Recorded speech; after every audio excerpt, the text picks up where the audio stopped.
Now it's time to move into my mini lemon chiffon cakes with a lemon crystal glaze. And that begins with the egg whites. I start with 4 egg whites. I added a 1/4 teaspoon of cream of tartar, just like I did with the angel food cake. But now, instead of using icing sugar, I'm going to slowly add a 1/2 cup of granulated sugar and whip the whites to medium peak.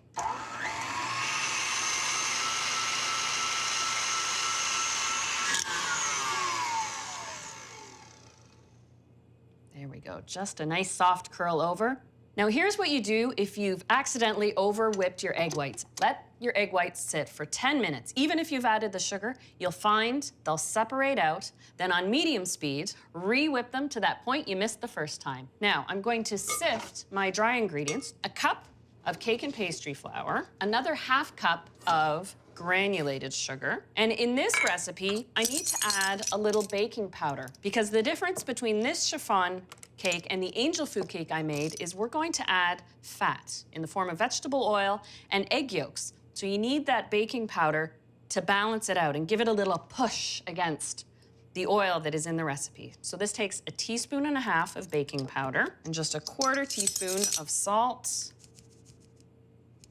And sift this right into the bowl. So this flour sugar mixture is actually the base for the cake now.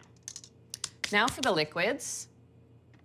1/3 cup of vegetable oil. And vegetable oil really is that standout ingredient for most chiffon cakes, angel food cake being the one exception. Don't use melted butter. Vegetable oil gives that chiffon cake that beautiful, stretchy, moist texture. And I saved 3 of the 4 yolks from the whites I separated earlier. Those go right in. 6 tablespoons of lemon juice gives the cake a nice tang. And I'll save some of the juice for the glaze. But I do want to add a couple of teaspoons of lemon zest. The oils that are in the zest permeate the cake as it bakes. So, and I want to whip this on high speed till it's just about doubled in volume, and it's going to be a beautiful pale lemon color. So I've got a cake batter that looks like a traditional cake batter, but since we're transforming this into a chiffon, we've got to fold in the egg whites. I fold about 1/3 of the whites into the cake base, and I can add the remaining 1/3 of the whites. The first fold of 1/3 of whites is just to lighten that base batter so that the second fold folds in quickly, and you've got this beautiful, light, fluffy batter. I find it easier to fill these mini chiffons without deflating the cake batter using a piping bag. And I can fit the whole batter into one piping bag. Give the bag a little twist at the top. Trim. And I fill them about halfway up because they are going to rise right to the top of the pan. Perfect.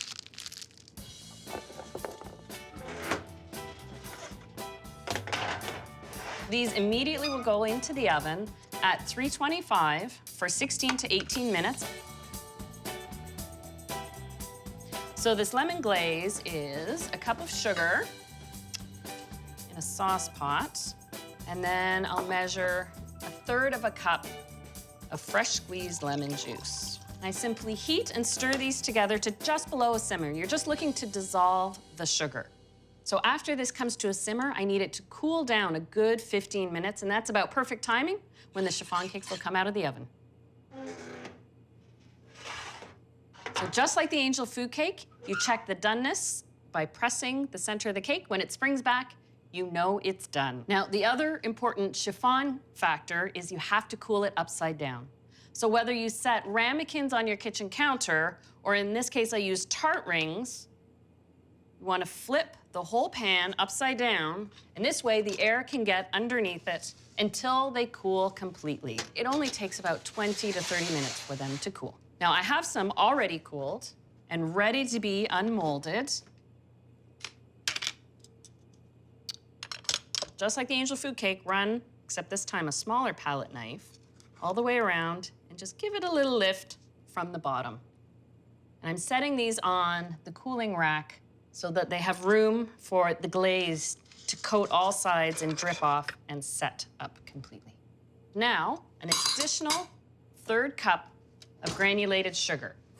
And this is important for the crystal part of the crystal glaze, because this is a lovely lemon syrup, but by stirring the sugar in after it's cooled, it gives it a more crystallized effect, and it also seals it so it stays fresh and moist for longer. And I just pour the glaze fully over, make sure it coats the sides. And the finishing touch, just to dress them up a little bit, you could use a candied sugar flower, a silver dragee.